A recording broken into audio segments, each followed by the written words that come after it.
I'm sure you've heard about BMI, body composition. What ways can we measure body composition? How accurate are they? And all of the things, especially in the health industry now, there is a lot of buzz about muscle, maintaining muscle mass as we age, healthy aging with muscle, all of those things. And so you can measure your muscle mass, obviously, with body comp measures. But how do you do it? What are all the methods explained? Yada, yada, yada.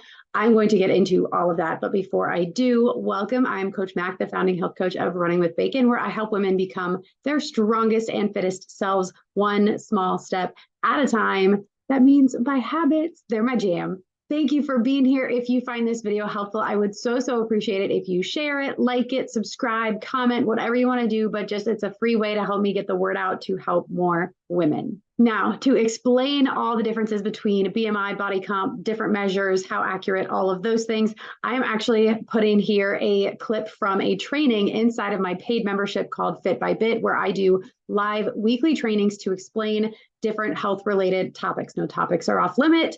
Members can request topics. If I don't know it, I will go dive into the weeds to figure it out. But this clip is to explain all the different methods, variations, and some of the whys behind it. So I hope you enjoy. So you guys saw my post earlier this week about, I asked if you had ever done your body composition. And if so, did you learn anything from it? Because this is a common thing that people talk about, but actually it's surprising that not very many people have done it. And the reason is, so there's a few reasons actually. So there are a lot of different methods, and I'll get to those in a minute.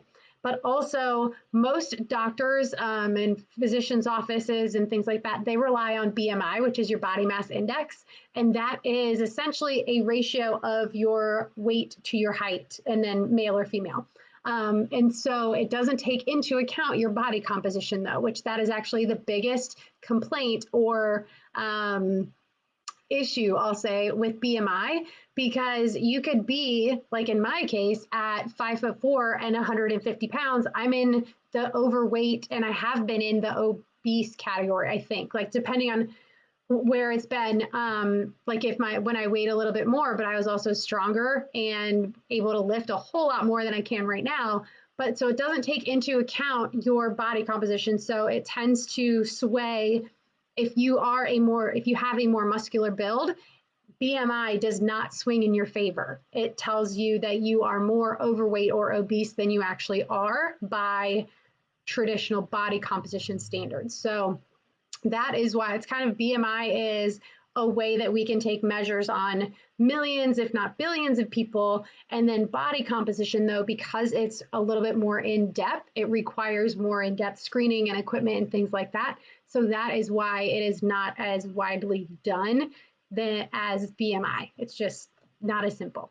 And so a couple of things about body composition. When we're referring to body composition, we're talking about the actual makeup of our body in terms of muscle, fat, and bone. Those are the three main things that we can get measures of, or that are, I guess, the most widely used metrics from body composition. And so a few of the ways to measure those things, first of all, we can do skin folds, or if you've heard of a skin caliper test.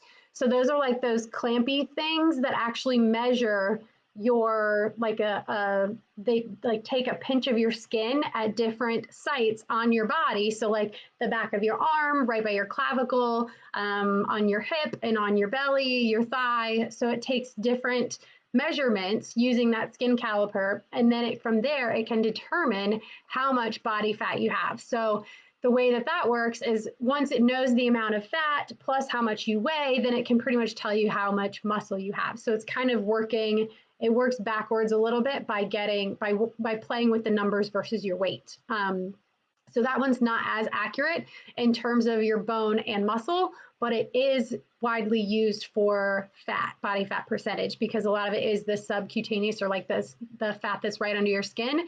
That's really what it's measuring the most of, like the thickness essentially of those pinches of skin and the fat underneath them. So we have skin fold or skin caliper. And then we have bioelectrical impedance analysis. It's called BIA for short. And that is actually the one, if you've had those devices where you hold it kind of like a steering wheel, or maybe you stand on it like some of those smart scales. And you stand on it and it uses this bioelectrical impedance analysis. All it is, it's like a electrical signal that goes through your body. And as you know, water conducts electricity. And so it's based on the speed that that electrical signal goes through your body and then back into the device or the scale, whatever it is. It can then tell what percentage of your body is made up of fat versus not fat. And each device is a little bit different in terms of they all have their own proprietary algorithms and formulas and things like that. So body composition gets really complicated really fast when we're talking across the whole range of ways to measure it. So in addition to our skin fold or skin calipers and that BIA, we also have hydrostatic weighing, which is also called underwater weighing. And it's actually, you get into like this big tank of water. I've done this one. You get into a big tank of water and you're supposed to breathe out all your air. It's counterintuitive. You breathe out all your air and then you go underwater, and this device, there's like a scale essentially that goes in the water, and it measures your displacement of the water, and that can tell how like your body composition in different ways. So there's that one. And a bod pod is actually a similar thing. It's like an egg-shaped pod that you go in, and it measures air displacement as well. So those are similar, but a little bit different methods. And then kind of the gold standard of body composition is DEXA scanning. And I believe, don't quote me on this, but I'm pretty sure it's dual energy X-ray absorptiometry, or whatever that absorption word is. And it's basically, that's the one that you can get the most detail from. You can actually get the amount of fat that you have in your body, the amount of muscle, and I'm talking by weight. So the amount of fat, the amount of muscle, and the amount of bone, but it also does bone density. And so it's really cool. When I was a strength coach, we use these with our athletes all the time. So I'm very, very familiar with DEXAs and reading the results. And it's very cool because you can even get down to the amount of fat and muscle and bone density in like your right side versus your left arm. So if you get an ankle injury and, a couple months later, you want to see if you're ready to go, like return back to play, you can actually see if your muscle and bone is even again between your legs, like after your rehab and all that stuff. So I'm a huge nerd when it comes to that. I think it's really cool stuff. But so those are the basics. And again, that's kind of the gold standard. I did them pretty much in order of their accuracy. So DEXA is supposed to be within 1% of your true results. And then skin fold calipers, it's very dependent on who is doing your measurements. But even if you have a very skilled technician that is trained very well and very, again, practiced in doing these skin caliper tests or skin fold tests, those are generally estimated to be within 4 to 5% accuracy. The real thing, though, is that it doesn't necessarily matter which method you choose, but that you are consistent across methods. So for example, I would not get a skin caliper test and compare it to a DEXA test because they're not accurate. They're not really testing. It's not apples to apples anymore. And a very similar thing when you're comparing, like if I have one person do my skin caliper test this day and a different person do my skin caliper test on another day, it's more accurate if the same person is doing it. The more consistent you can be, the better. There you have it. All things body composition explained. And if you are curious about what I touched on at the beginning about muscle, especially muscle for women as we age, I have a 6-week strength fit sprint program coming up. It's a small group program.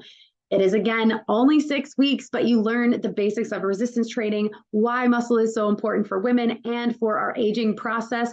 All good stuff. I will put more info about it below in the description, but go ahead and subscribe to my channel. Again, like this video if you found it helpful and want more like it. I will get you more information about my programs in the future.